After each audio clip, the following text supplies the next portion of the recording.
Hi everyone, Rebecca the Frugal Resinista here, and I've got a fun quick little project to show you guys today. This is not my original idea. I saw the couple Artists Till Death do this quite a few months ago on their YouTube channel, but I'm not doing the same technique that they did at all. I'm just going to use what their final design was and see if I can create something kind of like it. My plan is to take this canvas and pour resin on it and let it fall only down this side so that when I hang it up, it looks like my art is falling off the canvas and down the wall. We'll see if this works. So what I'm doing is I have parchment paper underneath everything just to catch any drips. This is a 5.5 inch by 5.5 inch canvas, and it's 1.5 inches thick, and I found this at Meijer, which is a store kind of like Walmart, or for those of you in a country that don't have Walmart, it's a store that has groceries as well as home goods and clothing and everything. And they had some canvases on sale, and I thought this was kind of neat that it was fat and chunky.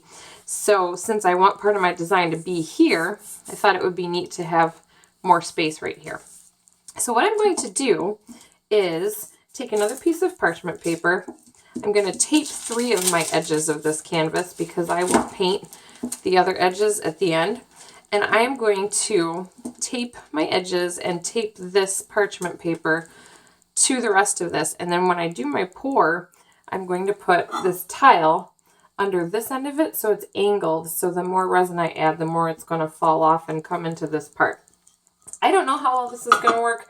My one thought that I'm thinking might not work great is if I get too close to these edges and I start to get a build up at the corners, then it won't look like things are melting off. It'll have a solid side to it. So I'm not sure if I should pour kind of in a little and then let it creep out on its own, but we'll see. So the first thing I'm going to do is use my glue gun just to put a bead of glue right around this edge so that nothing leaks underneath or out the sides.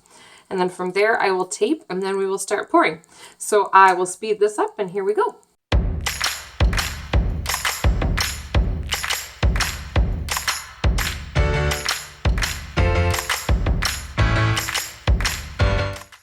One thing I'm noticing already is that, and I should have remembered this, the tape is not going to stick well to the parchment paper because parchment paper doesn't stick to anything. So I'm going to try to cut the parchment paper down a little bit past my line right here of the edge of the canvas so that I have a good seal, because right now all this is going to leak out the side.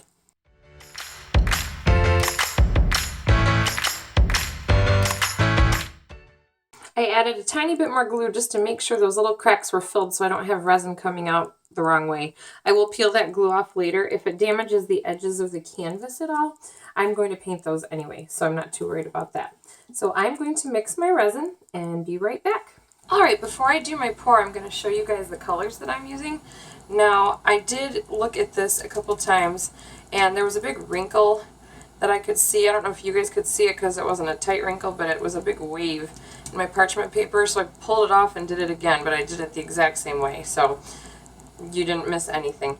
I am using rainbow colors today. These are old pour cups. I reuse my pour cups that I don't have to actually measure resin in because why waste them? So I am using Deco Arts Berry Red, Apple Barrel Apricot, Apple Barrel Sunny Day, Apple Barrel Parakeet, Americana True Blue, and Apple Barrel Royal Violet. Nobody yell at me because there's no indigo. I'm worried I don't have enough time with the size of this. I'm going to mix my quick coat resin and we will start pouring. I'm going to add just a little bit of my clear resin along this edge so that when the rest of the resin hits it, it has something to flow over, and then I will pour each color.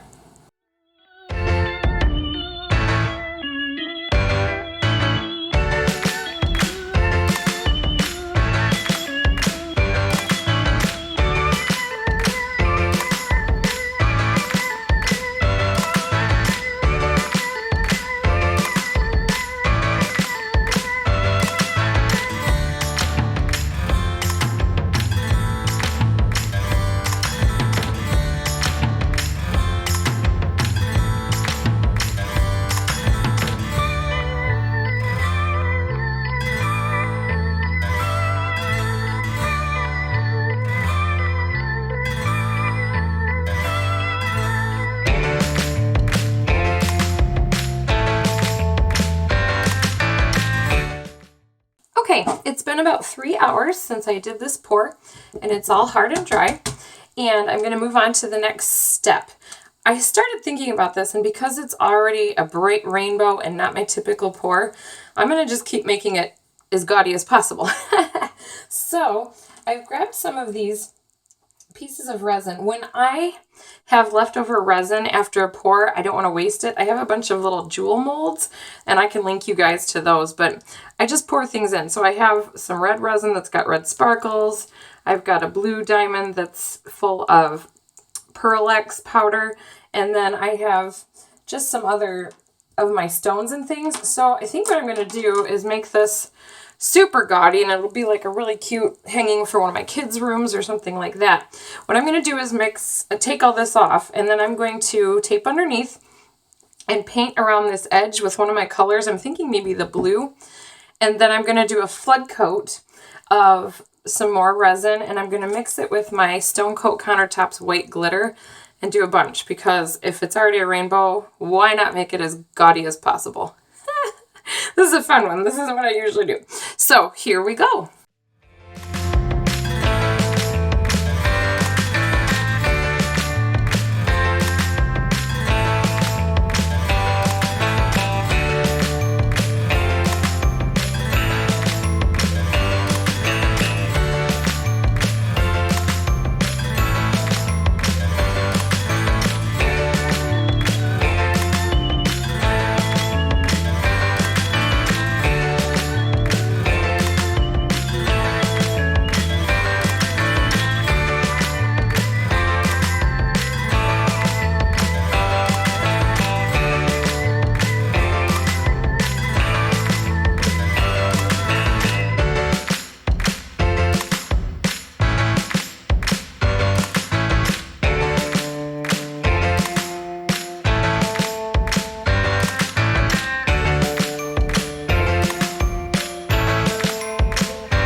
All right, this is hilarious and gaudy, and I super love it. I never do this kind of stuff.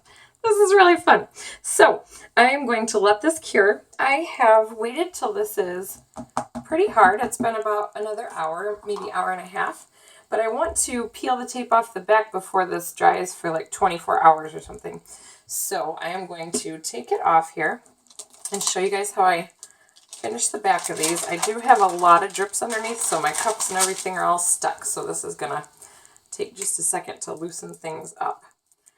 Now, a lot of this is still pretty tacky, and that's when I want to peel my tape off.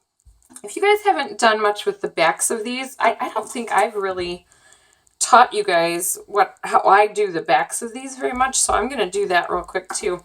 I have tape. Obviously, you can see, though, that there are drips all over the place here, and they're attached. And if I just try to peel the tape off, the tape's going to stick under these. So what you have to do is just get your resin a little hot again.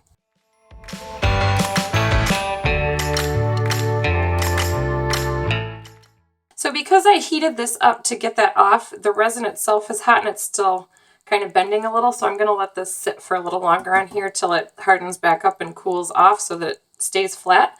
And then I will take some photos of this hanging up and finish it all off. Thank you guys so much for watching. As always, I appreciate it. I'm getting closer to 6,000 subscribers, and I really appreciate that. So thank you very much for that. Thank you for all the feedback you guys have been giving me, and some of you who are more advanced than I am, thank you for all of the tips you've been giving me.